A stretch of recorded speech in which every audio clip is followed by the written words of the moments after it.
So welcome back to the final session of the afternoon, but definitely not the least interesting session. So in the last session, we will discuss scientific disinformation, which is usually very daily and very important topic. And we're very pleased to have a prominent panel of speakers and discussants here in the screen.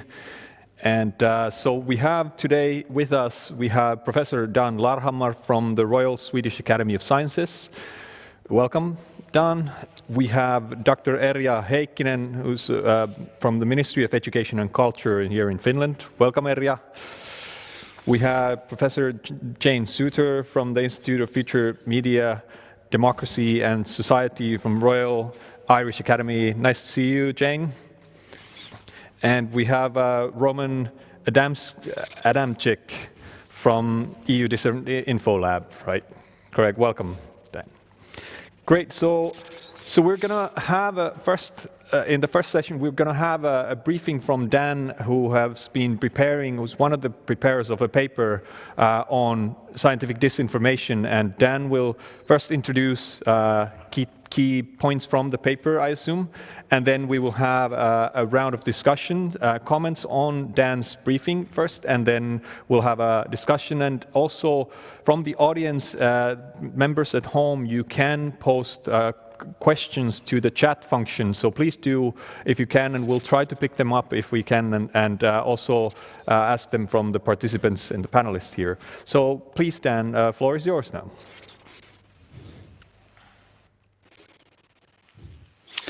Right, thank you very much, Jaakko. I hope you can also see the slide I'd like to show.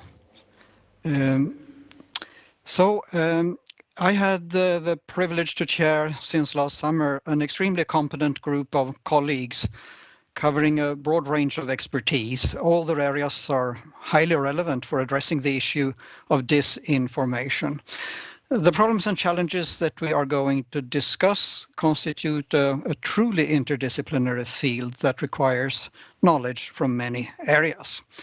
So let me just mention, in recognition of our hosts today, Risto Cornelius was on our committee, and in a few minutes we will also have on our panel Jane Suter, who was also on the committee. We have received excellent support during our work from Daniel Kaiser in the ALLEA office. Now, what is science disinformation? Disinformation is usually taken to mean false information that is intended to mislead or deceive. One trick that is used to achieve this regarding certain matters is to present the false information in such a way that it sounds scientific. Scientific terms or jargon are used, and the reason to use the language of science is that science in general has a very high reputation in very many contexts. So if someone wants to make a strong impression, they use the language of science. And therefore, we speak about science disinformation. Another expression that describes this abuse of scientific language is pseudoscience, that is false science. Science disinformation can also be incorrect information that arose by mistake or by accident, which we call misinformation. But when it is spread deliberately in order to cause confusion, then it becomes disinformation. The focus areas that our scientific committee was asked to focus especially on are the following three, namely climate change, vaccines, and the COVID-19 pandemic, all three of which are afflicted with extensive disinformation, as we are all painfully aware. All three of these focus areas are, of course, extremely important for human health. The first one of climate change, also for many other living creatures. The expression infodemic, by the way, was actually coined, I have learned, almost 20 years ago, but has become much more widely used during the COVID-19 pandemic, of course, and it usually refers to rapid spread of inaccurate or false information. The severe damage done by disinformation means that we have to deal with it. We must strive very hard to minimize the harmful impact it can have. In these contexts, as well as in a much wider perspective, we can see the efforts to counter disinformation as a type of consumer protection. False marketing of products and therapies is widespread in many areas. And in an even wider perspective, disinformation can lead to ill-judged political decisions and even destabilize democracies, as we have seen in a recent horrifying event. The characteristics and mechanisms are summarized here. I will just highlight some of these. How does disinformation spread and affect people, and why is it so difficult to counter and erase? A lot of research has been done on these matters and mechanisms over the past several years, and a great deal is ongoing.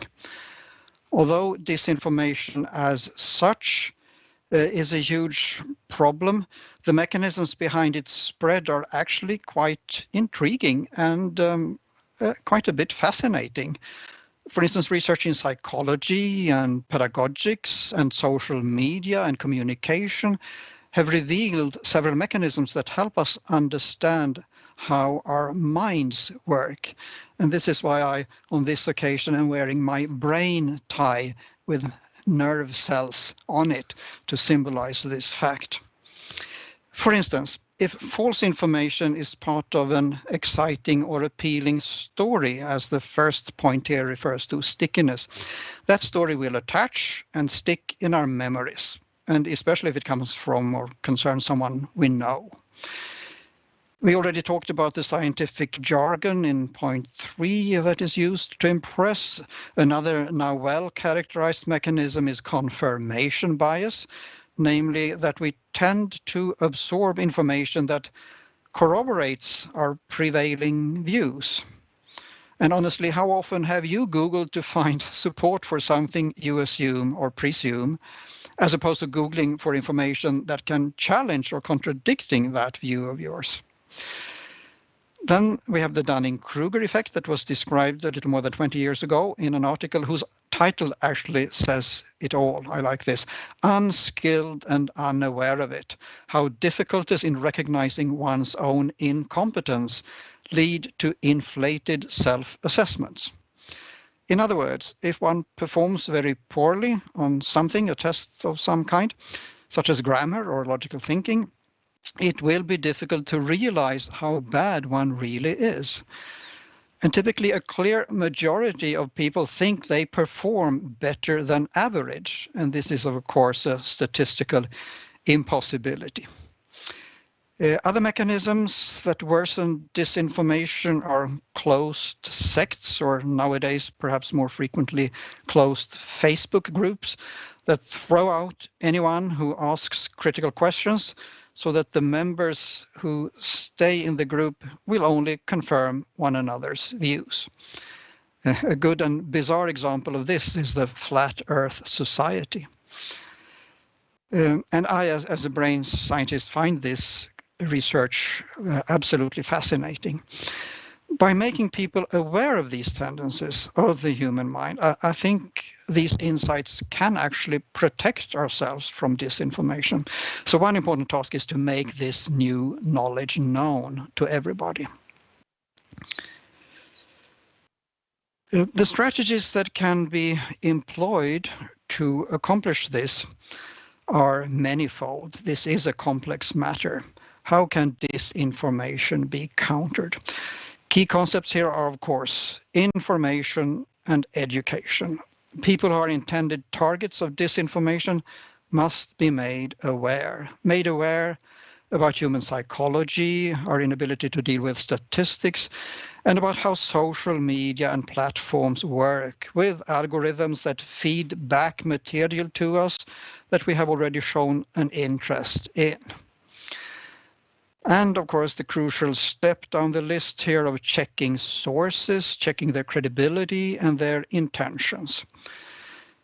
The research, fortunately, provides a great deal of hope, because it has been shown that it is, in fact, possible to raise people's awareness of disinformation for instance, by inoculating them, by informing about low trustworthiness of sources or their commercial interests or their ideological intentions. When the disinformation has already spread, people can be made aware of it by debunking, that is, identifying and responding to the disinformation by providing the true facts. Recommender systems deal with settings in one's computer or mobile phone that can in some way steer the information that is fed back to us. A regulation can be imposed by policymakers, but of course we have to be careful here, so we are protecting the freedom of expression. There are some borderline cases there that can be difficult to distinguish. For instance, satire and irony can appear as disinformation, but it is intended to make fun of it and warn against it. Scientists and science communicators should inform, educate, and respond. They need to counter disinformation. This requires that we all engage with the public, listen to the questions they have, provide the explanations they need, and do that in a language that is comprehensible for everyone. How can this be accomplished more practically? This table aims to identify the duties and responsibilities for three important categories of people, namely in the three columns, the scientists, the science communicators, and the policymakers. I shall not go into the details of this entire list. It's of course presented in our discussion paper. Let me just highlight a couple of things that we can and should pay attention to. As you will notice, these different boxes overlap with each other. At the top, we have the three columns, as I said, the three stakeholders. That is the topic of today's discussion.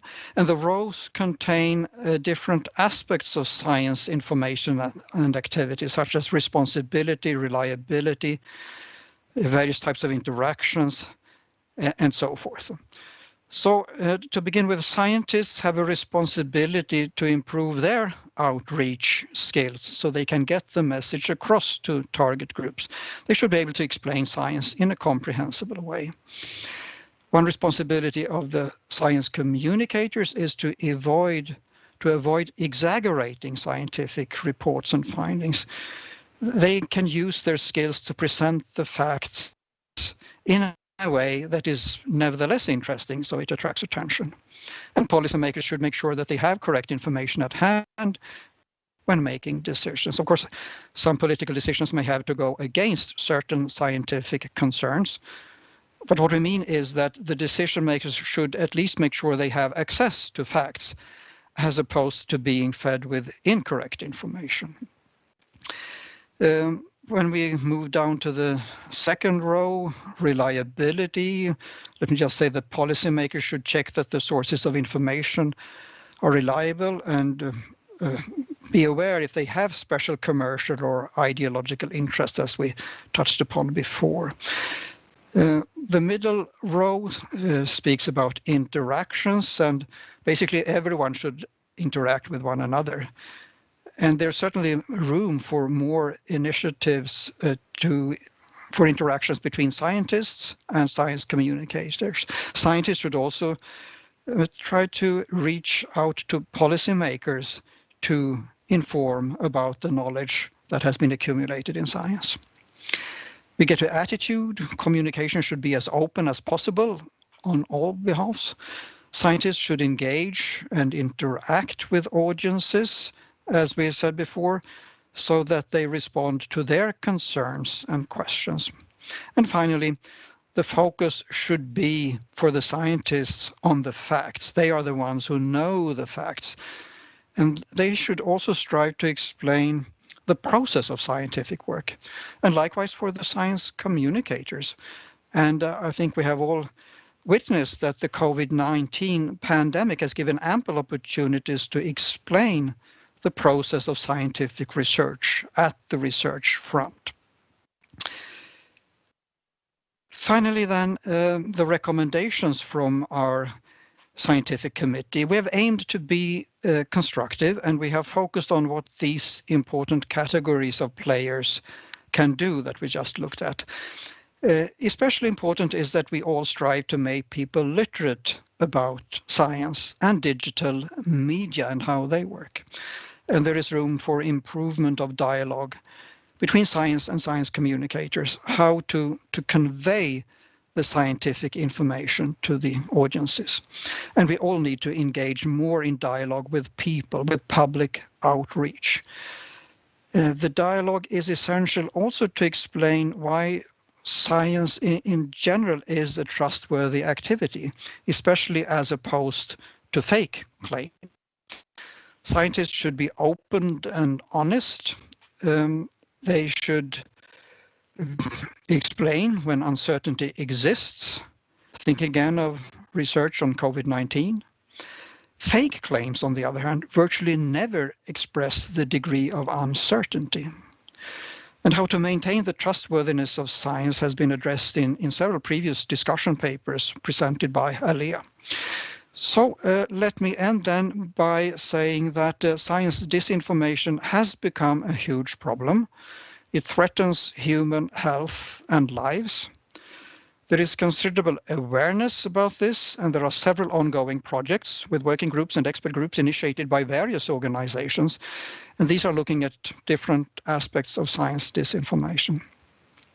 Our scientific committee recommends that these efforts are coordinated into a center or network that can be virtual to exchange the new knowledge and to focus on how to make this new knowledge practically useful, to reach out to scientists, science communicators, and decision makers, as we discuss here, and ultimately to reach out to all people with science information that will minimize the harm from disinformation. Now, back to you, Jaakko. Thank you very much, Dan.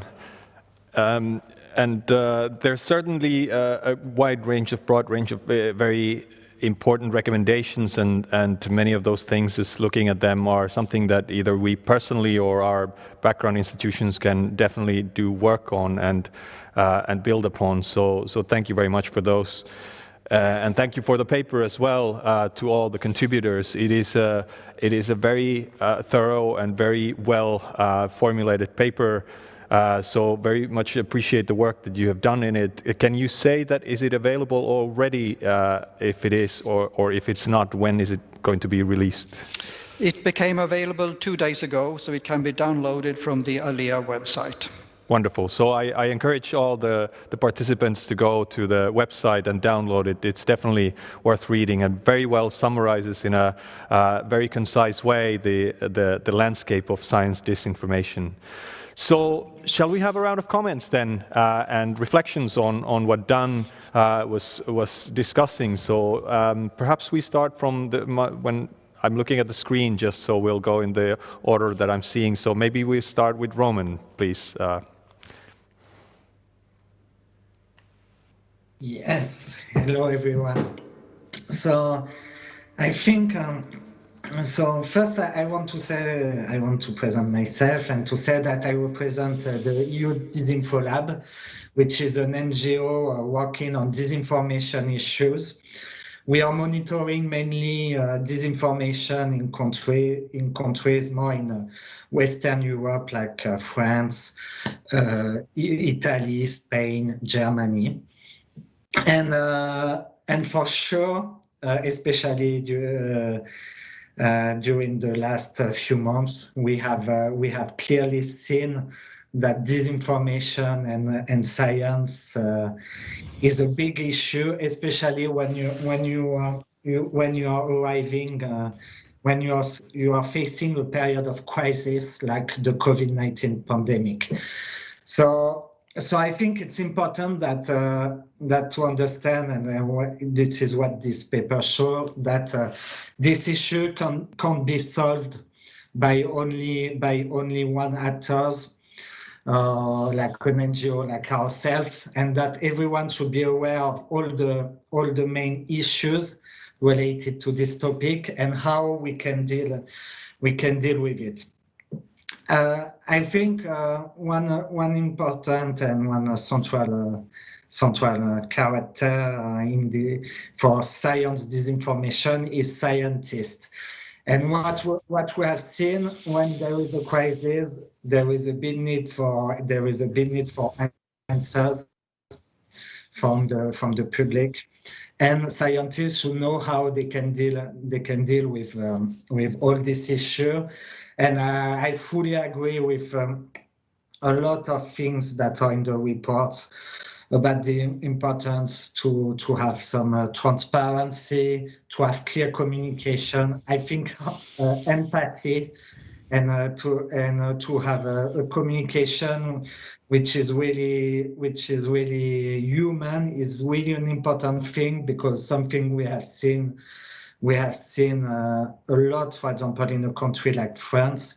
It's that a lot of scientists and scientific debates can be very tense. And when the situation is very tense, you tend to have different sides opposing themselves. And when in this kind of situation, it's important when there is a lot of tension, it's often where you will find disinformation. Another thing, I think for the science communicators, it's also an important topic and a very complex one, because I think especially when we're talking about media and press, it is a bigger issue than only science.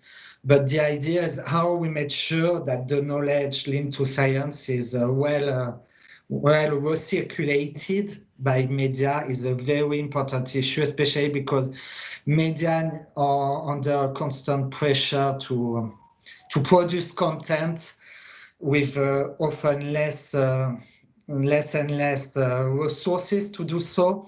So I think it's an important point to really help science communicator to understand and to understand all the scientific knowledge. Policymaker is also an important issue here. I have to say that it's a complicated one, and I'm not sure it's not easy, especially when you have a crisis with big political and human implications.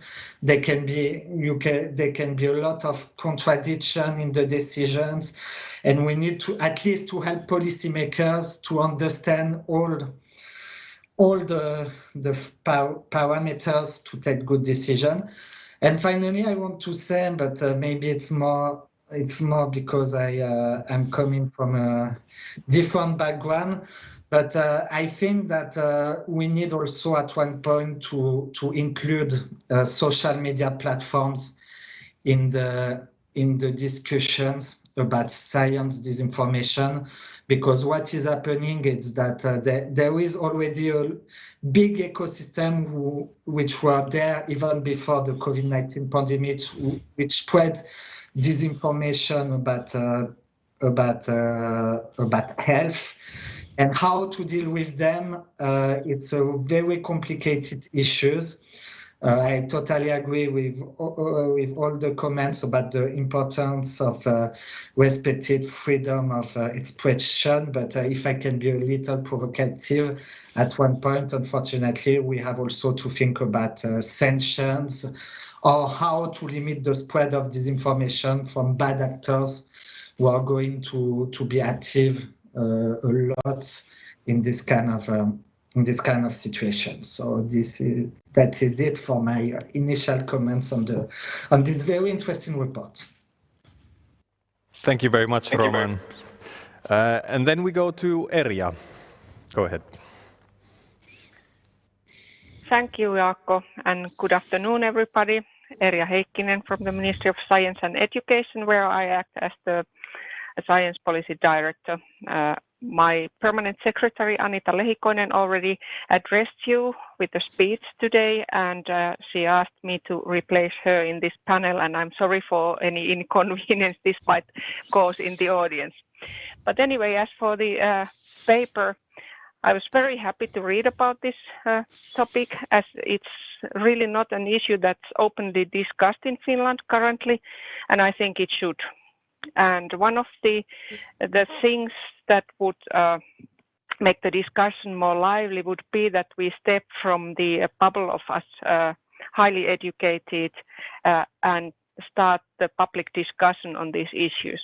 We have municipality elections upcoming in June here in Finland, and I was just browsing today the candidates for the councils, and there were no mentionings of science in general, of research in their agendas for the municipality councils, and this is also reflected in the state council policy level, because the platform where politicians learn what are the important issues are the municipality councils. But anyways, I was happy to have the opportunity to read through this paper, and it actually inspired me to think how we could change the situation starting from the root simultaneously when addressing the adult population with the means that were indicated in the paper. So it's really easy to agree on all the conclusions and the roles of different groups discussed in the paper, but I started to think that what kind of role us professionals in promoting science in our own professions have in the society where we can be influential as for increasing science-based awareness as parents, as spouses, as neighbors, as fellow citizens. And how could we make science skills or skills based on research evidence and competencies in these fields an intrinsic part of our everyday life, so that everybody doesn't have to know when they are obeying what the research results tell us to do, or when they use services that are based on research results, for example, when we check today's weather forecasts, when we go to the public healthcare system, we just trust them, and in fact they are reflections of science and research in our everyday life. And I would also like to emphasize the roles of possibilities for equal opportunity, early childhood education and education in general, because kids from different backgrounds are not in equal position as for becoming research result respecting adults. This was one part. What can we do when we are not working for promoting research result-based society? And the other topic came into my mind when I was reading about the climate change part of the work. What do we do in a situation when the research results that are on solid scientific base differ from each other within a discipline? So it looks for the general audience that, okay, now they are disagreeing, someone has to have it wrong. But if we could trust all the results, how do we tell the decision makers what they should do? If they do this, that follows. If they do that, this follows. And there's no answer, there's no precise answer. By doing this, you get X. And this leaves a lot of room for value-based choices and decision-making, which is typical for a coalition governments like we always have in Finland. And a timely example of this type of discipline and field is forest economy. In Europe, we discuss different results, scientific results in this field, and whether a forest here in Finland is a carbon trap or an emitter of carbon. And I wouldn't say that somebody is wrong, but the results are differing. What do we do then? It's not misinformation, it's not disinformation, but it's puzzling information. So let me stop here. Thank you. Thank you very much, Erja. And then we go to Jane, please. Jane. Thank you so much. So yes, my name is Jane Souter. I'm representing the Royal Irish Academy, but I'm a professor of political communication in Dublin City University, and I was really honoured to be part of the scientific committee that Dan led, and to have contributed to the report. So I'm delighted to have heard the really positive feedback about it so far, and that was really good. One of the things, I lead a research institute called the Institute for Future Media, Democracy and Society, and on that we work on a Horizon 2020 research project, Provenance, which is about combating disinformation. And a lot of the insights that we have there are reflected really well in the report. But I think as well that so all of the kind of things Dan talked about, in terms of human vulnerability and human frailty, and how the bad actors use us against ourselves, use our psychology and our cognition against ourselves. And of course, the really important thing there is, as Dan was saying, the kind of pre-bunking, the inoculation, where we let people know, look, this is how people do take advantage of you. So that's obviously a really, really important part of it.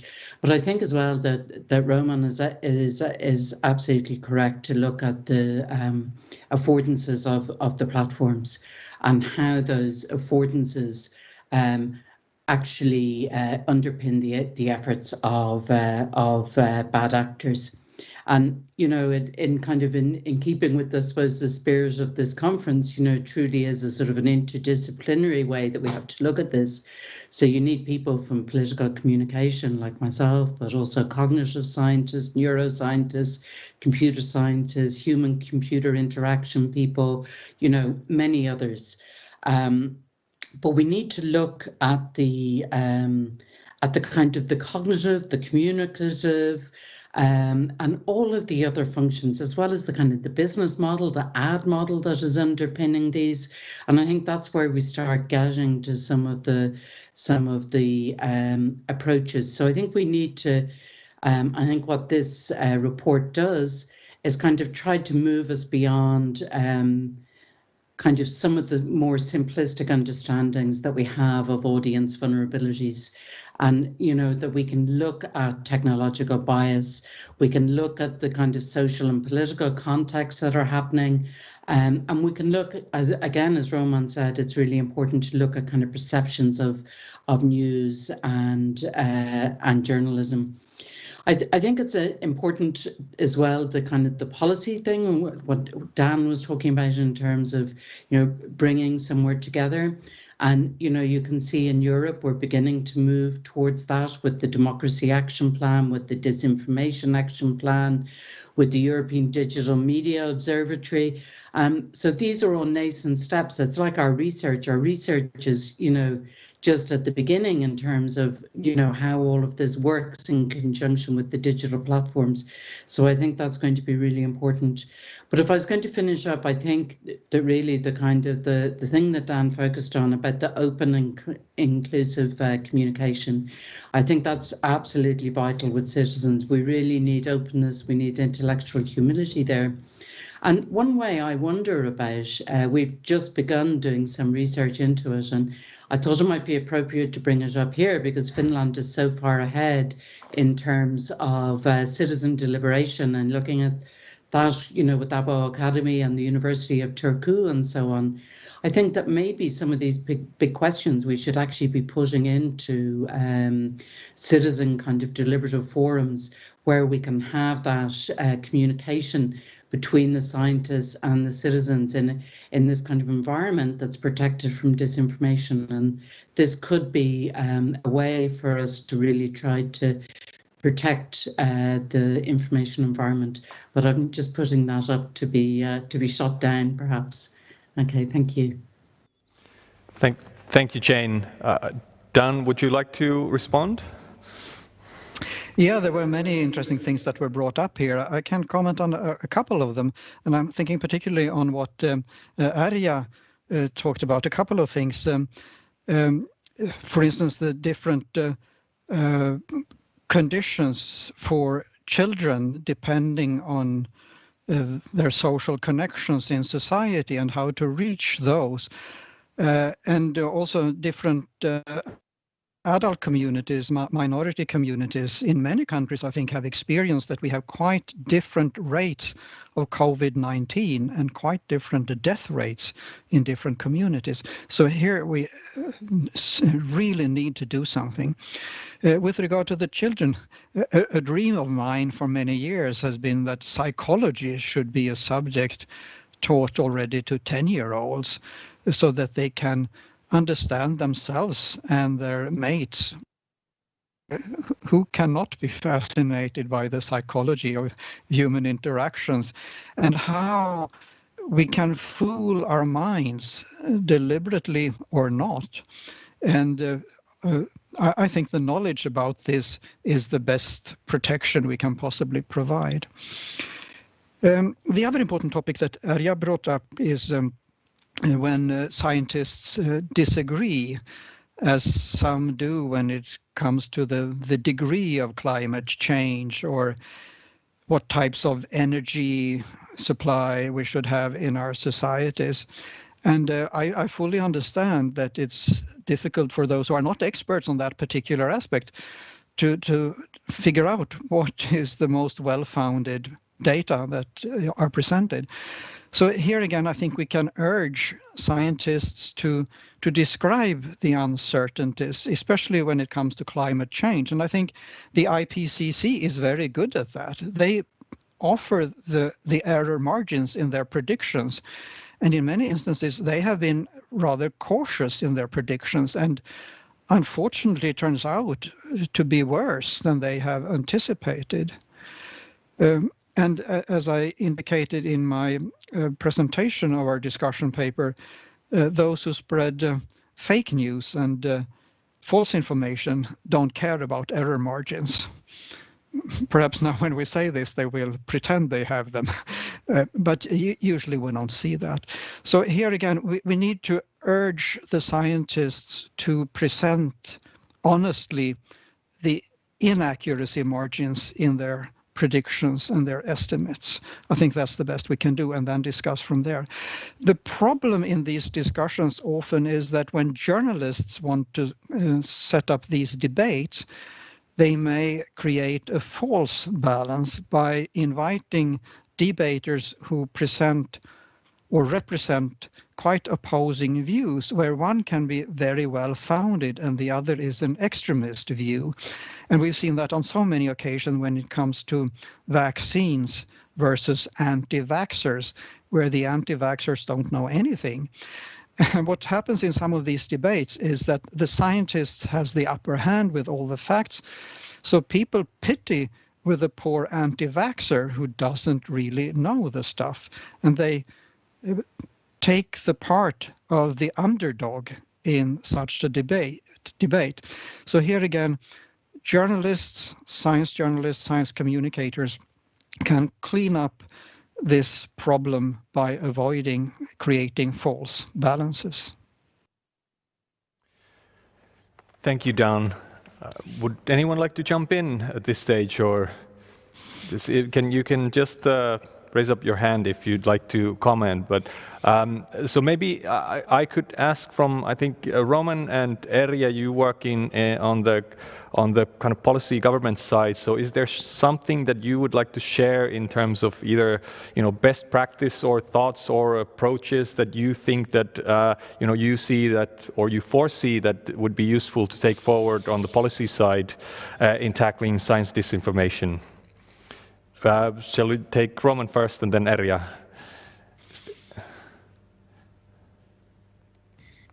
Yes, just to clarify, we are an NGO, so we are not fully working directly on the policy side in terms of building policy, even if we are looking at them. That is what we do. In terms of policy, it's always a complicated challenge because what is going to happen is that we are democracy, so we want to be sure that freedom of expression is respected, that everyone can use everything freely. But one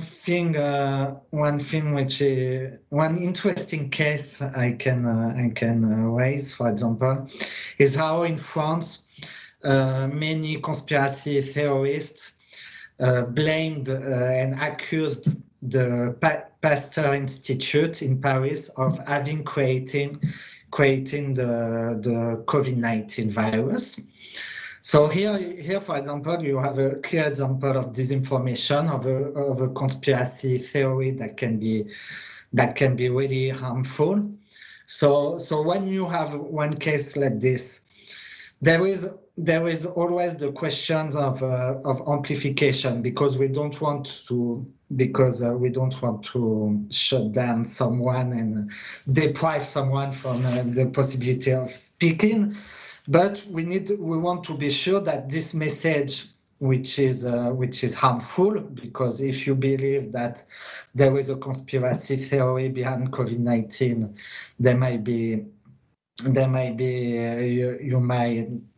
it could create like political instability or things like that. So one thing it's important is to limit the spread of such message. And what we have seen with the coronavirus pandemic is that social media platforms are communicating more and more to say we are going to take actions to limit the spread of this kind of disinformation. And the problem is that they are communicating a lot with vague statements, but it's difficult to know what is really happening and how they moderate content, how we are sure that algorithm, for example, are not going to push conspiracy theories. So here you have something to deal with, at least from my point of view, to see how the content is amplified and how we can make platforms accountable for their activities. And the other part here, interesting, is that in that case, the main person behind this conspiracy theories at one was sued by the Institut Pasteur for spreading for a defamatory claim. So here you have also a way to show that you need at one point, at least from my point of view, to show boundaries, to show limits, and as a society to show what is acceptable or not in terms of disinformation. And here the defamatory claim was a way to deal with it. Erja, do you have anything to share?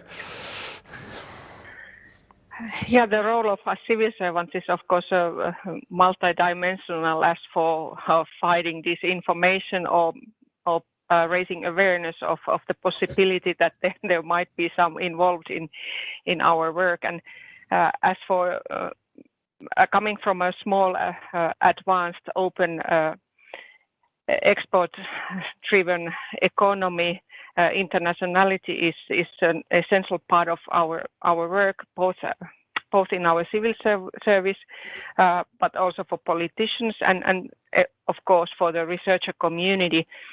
And raising awareness is the thing we can do. Everybody should be aware of all the risks, but we still should be able to collaborate internationally. And as for researchers, integrity of peer review is of course essential, and if that's broken, trust is broken. And what is the work of us civil servants? It is to discuss with foreign governments, discuss with foreign research funders, discuss with foreign researcher communities on the hurdles and hinders of collaboration between our countries. And given the current geopolitical situation and the tension between, for example, the US and China, research policy and higher education policy, science policy, innovation policy, they are intertwined with security, with defense, with technology policies. So our work is to discuss, try to make the hurdles lower, try to make the politicians, the decision makers aware of the risks, but we have to be able to collaborate. And for research, integrity of peer review is the guarantee for good conditions for working, or at least it's a starting point. Thank you. Thank you, Erja. I see Antonio has his hand up. So Antonio, would you like to join the conversation? Go ahead. Thank you, Arto. Yes, I do have a question for our panelists. So I guess for all of them, which is whether they are willing to share a certain type of optimism that they have in this issue of fact versus fake. And my optimism is proceeds from the fact that if we look at so this / misinformation, so the way it is spread currently, I would say there are two main forms from a cultural point of view in which this type of communication is actually spread. One is through social platforms. So I would say here we are in phase of a transformation of our knowledge spreading or diffusion, which passes from an individual approach to knowledge to a more social, or let's call it algorithmic approach to information.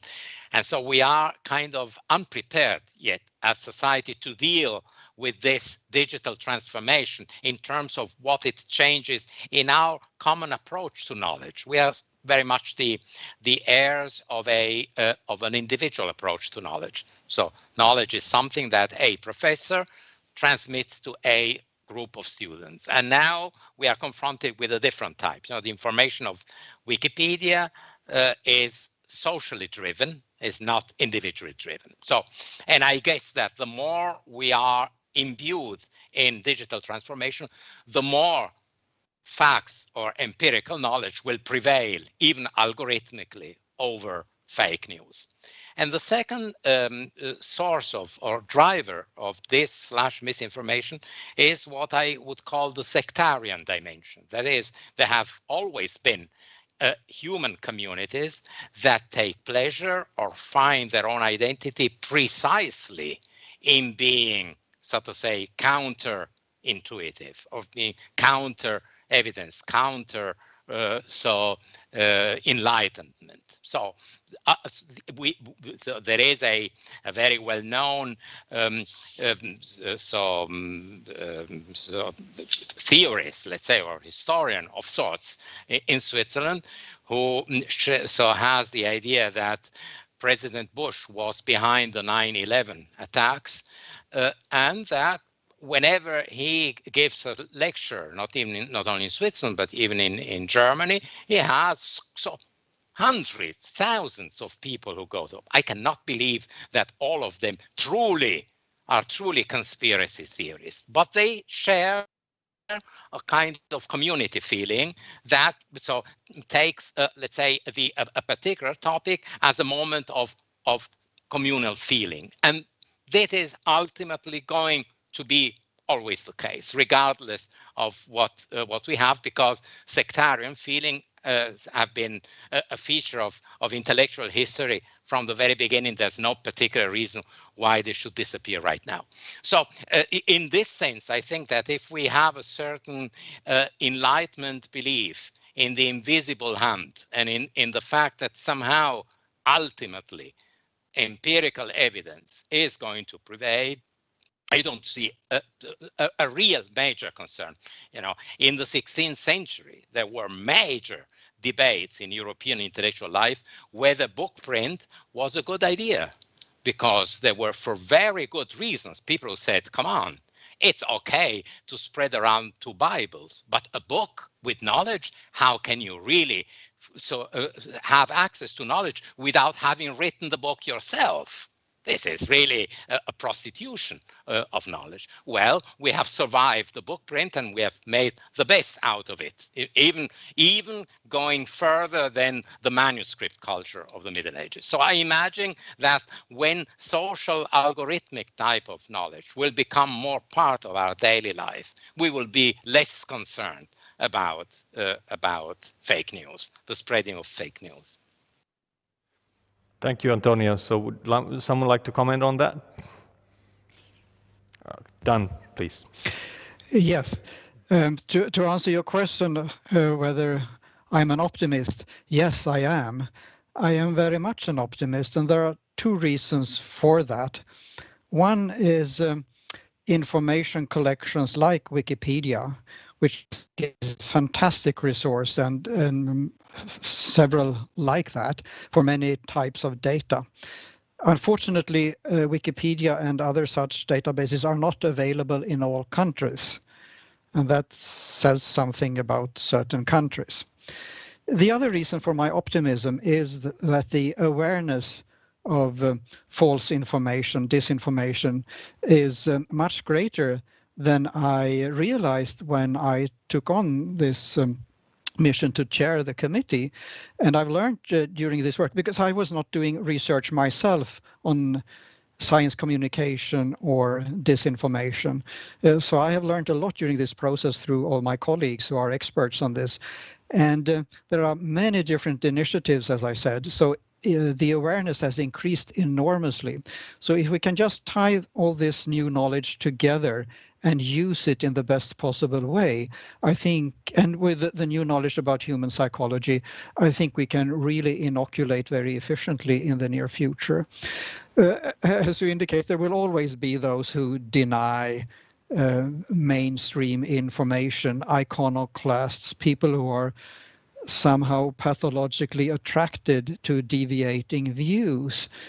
So that means that this effort to counter that is a Sisyphus task. It will always be ongoing, but it's the same thing as with democracy. We always have to defend democracy because there are new people coming who want to question it. So this is an eternal effort, but we are in a better situation than ever before to deal with it. So I'm an optimist. Done. Jane, please. Jane, go ahead. Great, thank you. Yeah. So yeah, if I have to first answer the question, then I will of course say that I too am an optimist, and I think one of the really crucial things is actually the scientific process itself, and the fact that science is ultimately self-correcting. It's continually correcting, and the pursuit of new knowledge, which makes the kind of conspiracy that there's a vast conspiracy of scientists who are all out to trick the rest of the population completely implausible. So I think that's very useful. I also take the point that Antonio makes that, of course, we've always had disinformation. We've always had conspiracy, we've always had rumors. I don't know if it's so much sectarian, but I think it's community. I think it's our liking for a community, our liking to be together. So there's research on, what drives people into these groups, but then what keeps them there. If you actually go in, I'm sure Ramon can talk about this, if you actually go into some of these groups that are on Telegram or whatever about COVID conspiracy, you will have some far-right actors who are fans of the former president of the United States, but you'll also have some people who are almost quite hippie, who believe in an alternative lifestyle and, you know, not putting different things into their body. You'll have a whole range of people, and yet they stay in this kind of community together in these individual groups. So we need to understand this. And I think the interesting thing is actually putting together the two bits that Antonio kind of listed there. So the first one is the affordances of the platforms, and the second is that it's always been with us. And I think that the affordances of the platforms enable the spread, enable that kind of community building in a way that, of course, book printing didn't 400 years ago. So that's why we also need to look at the platforms and how they're enabling this. And I think in particular, what way their business models are actually promoting this, and what way their business models are promoting it. And so I think a really important bit is actually going to be to get some sort of transparency and to allow scientists to actually look at what's actually happening in the platforms. You know, so far the European regulators, the Congress of the United States, the Parliament of Australia, they've all found it really difficult to actually get the platforms to release data so scientists can do their thing and understand it. So I think that's really what we need. We need this data. We need to be able to do the research, and we need to be able to understand how their business models are meeting this kind of intersection of people's need for community and their willingness to believe in conspiracy. Thank you, Jane. I want to move to questions coming from participants at home through the chat function. So Luke Drury wants to ask that I am slightly surprised that there is so little discussion of the role of bad actors in this AstroTurf, think tanks, etc. with marquee funding. What role do they play for science disinformation and how to tackle this problem? Who would want to take this question? Roman, please. Yeah, I think I'm the pessimistic ones in this panel, so I think this one is for me. I would say that they are playing an important role because they are really driving the conversation more and more into conspiracy theories, into disinformations, and there have been also one important thing is that we need to understand that bad actors, at least for some of them, have been there for years, and it is because we are seeing a big crisis that their activities get a lot more attention from fact checkers, from media, but they have been there. For example, I can give you one name. It's a network of websites called Natural News, if I remember well. We have people who are managed hundreds of websites in different languages and all spreading disinformation around health, anti-vaccines narratives. So they have been there for a long time. And the real difficulty, but then I'm speaking a lot also from a French perspective, so maybe my judgment is a bit biased, but in France, what we have seen is that these communities have managed to attract at least some scientists, some doctors, some researchers who have become really big symbols and big transmitters of disinformation, and because they have this scientist status, they are going to get access to media, and that's really what Dan was saying about the fact that unfortunately we open the door to anyone with some titles. Media tends to open the door to everyone with some titles, and sometimes you need to find a way to deal with these actors and to counter them without and as always that's the tricky issue, without you need to still respect freedom of expression. So how you do that? It's not easy, but it's important to have transparency, to know who is who, and who is affiliated to which organizations. That's something really important. It's important also to have transparency around the conflict of interest. It has been a big issue for in France with a lot of conspiracy actors using the lack of transparency of some relationship between researchers and big companies to spread disinformation. Really, transparency is an important thing, and also always to give context. For me, people are using every time the lack of context, and because scientific knowledge is always really complicated, it is sometimes difficult to figure out quickly what is the context, and because the attention span from a lot of people is really short, a lot of bad actors are going to play on this notion of context, and to know, for example, if a study was peer reviewed or not, if it's a preprint, it is some things bad actors going to play on this to spread disinformation. Thank you, Roman. Dan, go ahead. I can fill in on that. The really dangerous bad actors are those that have some knowledge about the matter. For instance, when it comes to COVID-19 and vaccines, those that have some medical training. And I happen to know one person who is an anti-vaxxer with a PhD in virology, lo and behold, and another one who is against mass vaccination.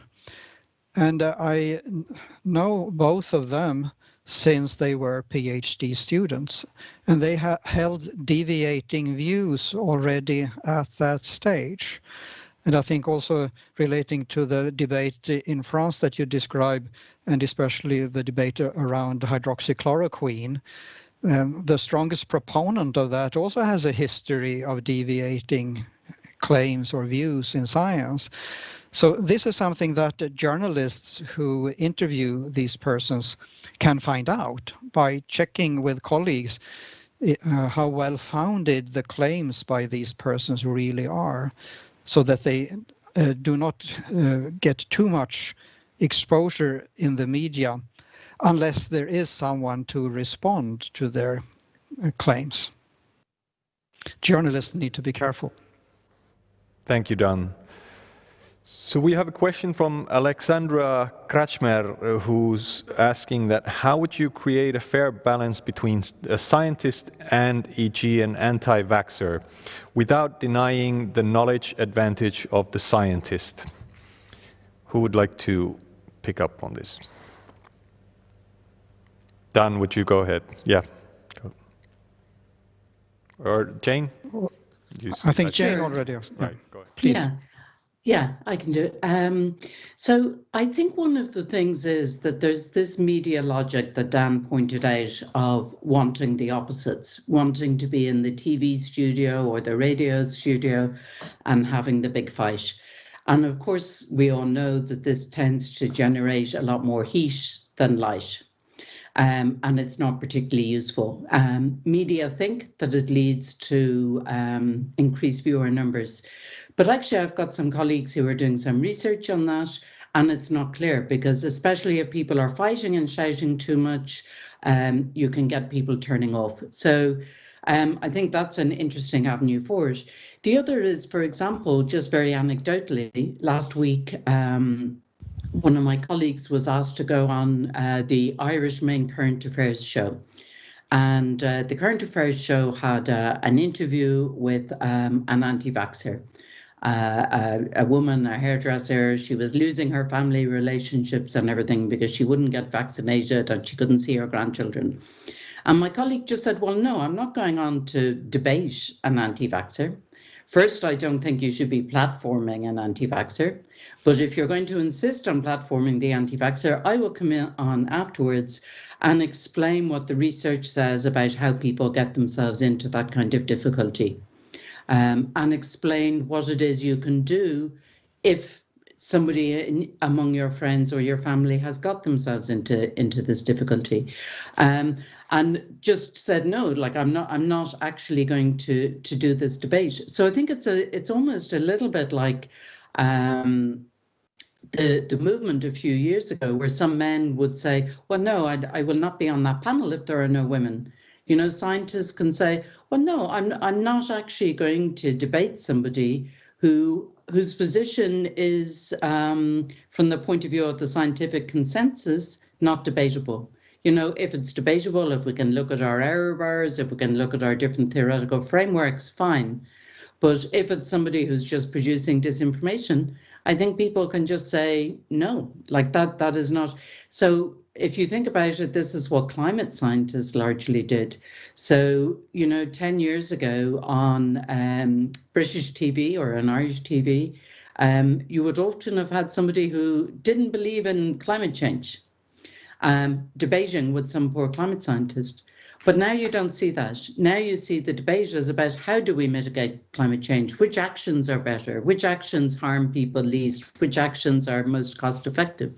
So I think it's about shifting the terms of the debate and not necessarily going along with the kind of media logic of that we must have people at either end of the spectrum. Thank you, Jane. Dan, did you want to comment on this as well? Go ahead. Yeah. To answer the question, what one can do in that situation to discuss the problems that the anti-vaxxers see, I think the thing to do is to invite a scientist who has studied that phenomenon, because there are some valid reasons to be careful with vaccines on some instances, and one can look into the history of vaccines to see why the resistance has arisen. Because there were some poor vaccines in the past. There were vaccines that had too high temperatures, so they lost their activity. They were used nevertheless, but of course they did not give protection. So that is a valid type of worry. Other people worry about preservatives that are included in the vaccines, and then one can explain that is nothing to worry about, and so on and so forth. So rather than interviewing someone who has one type of disbelief, one can invite someone who has studied the phenomenon of disbelief and can explain that. We have taken certain measures in the Royal Swedish Academy of Sciences to that end. Last week, we released a popular science document describing vaccines in general, how they are made, what different types of vaccines there are, what type of side effects can arise, how clinical studies are carried out, and so on. So this became a document of almost 12 pages. And we hope that this will be useful now during the vaccination campaigns about COVID-19. And this is free to download for anyone from our Academy website. And if there's a need to translate this to other languages, this is certainly something we could look into if you think it would be useful. So please take a look at it and use Google Translate to get an idea of it. And I'll be happy to receive your input. This was something we initiated last fall, and as far as I can tell, it has been well received already. Thank you, Dan. So Bell van Diermen wants to ask that how can we reach the so-called average Europeans, those who are not in our scientist bubble of higher educated people? How can those who have little to no experience with science be educated on science/non-science and pitfalls of digital media? Who would like to pick up?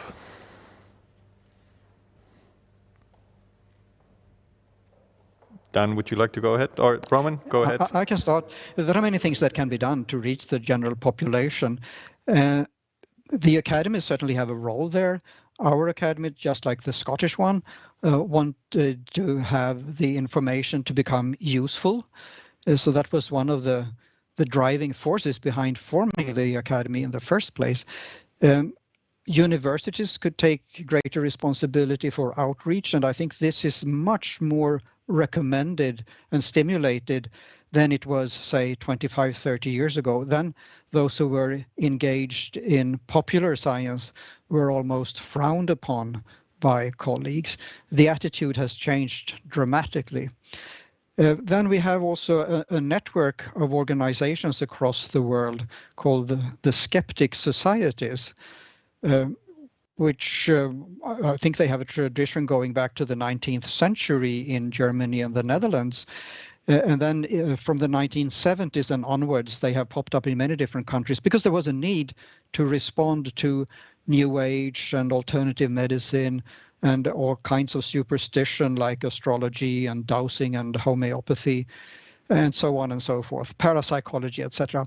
And scientists, mainstream scientists, thought this was ridiculously stupid, so they didn't bother to respond to it. But people have kept on believing in this. So the skeptic organizations have taken this discussion to respond to such claims and explain how people come to believe in them. So again, it boils down to a lot of psychology, of course. So they have done a really good job there, I think, and are still doing it in many countries. But clearly there is room for many actors to reach the general population, and the schools, of course, are the starting point for this. Thank you, Dan.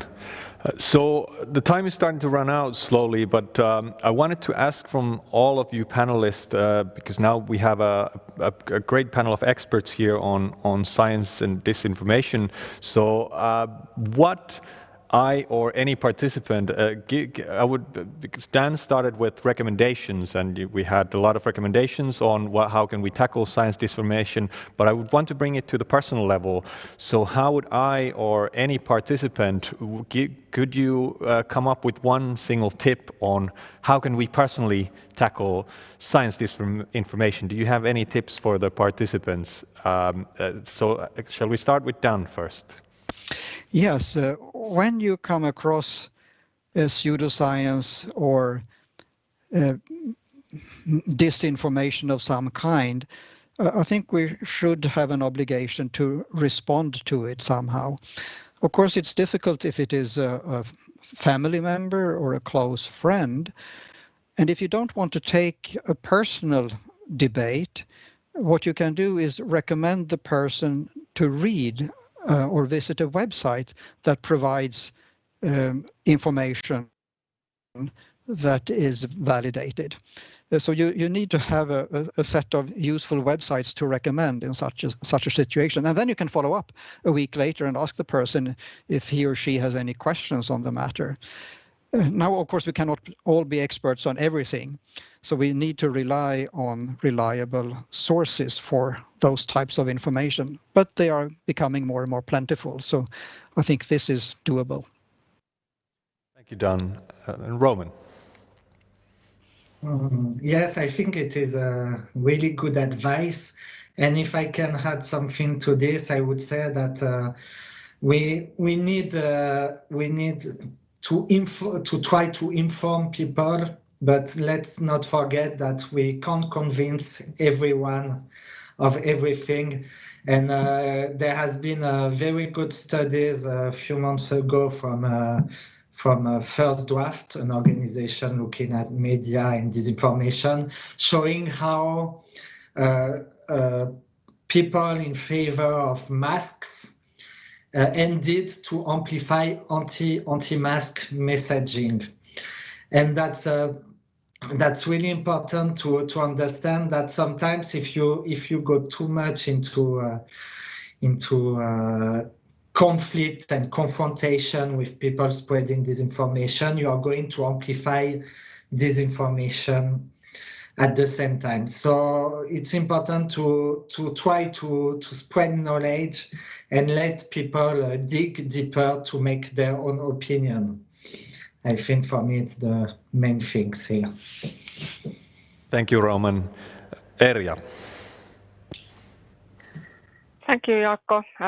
The title of this session was Strengthening the Boundaries of Science ? I would think that we all in our personal capacities, not just as professional, could start a long-term development process of our surroundings in our everyday life to bring the skills to everybody to see it for yourself. Everybody doesn't have to be a scientist. They don't have to have the scientific skills, but giving the tools to everybody to be able to themselves tell whether there's something else behind the thing or phenomenon they see. This is the key. We can tell them that, okay, go to this source, read this book, but it's not sustainable. Sustainability is reached only when you, in a long-term manner, build the skills for everybody and raise the competence level, not necessarily the education level, but the competence level of us all to be to live our lives as individual citizens and self-sustaining persons. Thank you. Thank you, Erja. And then finally, Jane. Yeah, so I think there's two different ways of looking at this. If we think about, what we do in our own personal lives, then yeah, what we need to do is to listen respectfully and ask questions. One of the things that research found people most often say when they believe some disinformation or a conspiracy is that they do their own research. So it's important to ask them, well, what is that research? And then maybe ask, well, who do you think benefits from you believing that? And point them to other research and just let them think. But it's also clear that the more conspiracy somebody believes, the harder it is to get them not to believe a conspiracy. So it's important to get them somewhere around their first or second conspiracy. And then it's easier to kind of say, well, who do you think benefits from you believing that? And then I think in terms of society, like one institution that I think is very underutilized in this are actually our public library systems, which are still so strong and working digitally all across Europe and doing any of the ones I've come across, actually doing really great work. And the thing is that often we focus on the young, but quite often it's actually the old who are sharing conspiracies. It's grandparents sharing it out of concern for their grandchildren because they don't have the same digital literacy as their grandchildren. And the libraries are perfectly placed to help the grandparents as well as the grandchildren, I think.